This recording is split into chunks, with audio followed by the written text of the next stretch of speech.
اسرائیل اور سیریا آنے والے کچھ دنوں میں ایک نئے سیکیورٹی ایگریمنٹ میں پہنچنے والے ہیں۔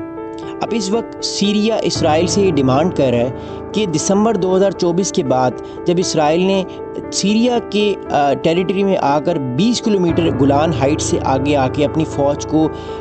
شامل کر لیا ہے، اپنی فوج کی نگرانی کے لیے اس کو کھڑا کر لیا اور سارے علاقے پر ملٹری نے قبضہ کر لیا ہے، وہ سیریا کا حصہ ہے۔ سیریا یہ ڈیمانڈ کرتا ہے کہ اسرائیل ان ساری ماؤنٹین سے، ان سارے علاقوں سے واپس چلا جائے اور واپس گولان ہائٹس پہ چلا جائے، جبکہ اسرائیل یہ ڈیمانڈ کرتا ہے کہ اسرائیل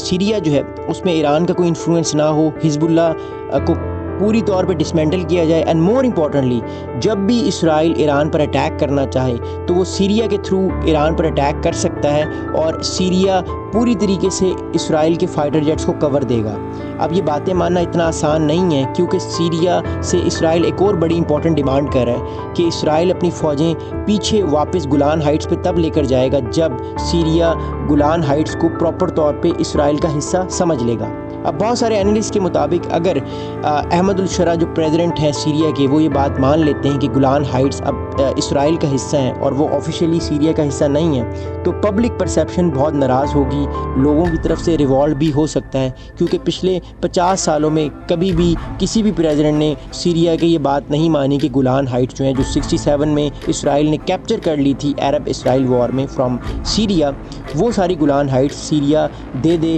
گفٹ میں اسرائیل کو۔ ایسا ہونا مشکل ہے۔ اب اس ٹائم ڈیڈ لاک ہے بہت ساری باتوں پہ، لیکن یہ کہا جا رہا ہے کہ یہ ڈیڈ لاک امریکہ اور اس کے امریکہ کے انوائی ٹام بیرک جو ہیں وہ ختم کرنے کے لیے پوری کوشش کر رہے ہیں، اور آنے والے 1 یا 2 ہفتوں میں یہ معاملہ سیٹل ہو جائے گا، اسرائیل اور سیریا کے درمیان ایک نئی سیکیورٹی گارنٹی ہو جائے گی۔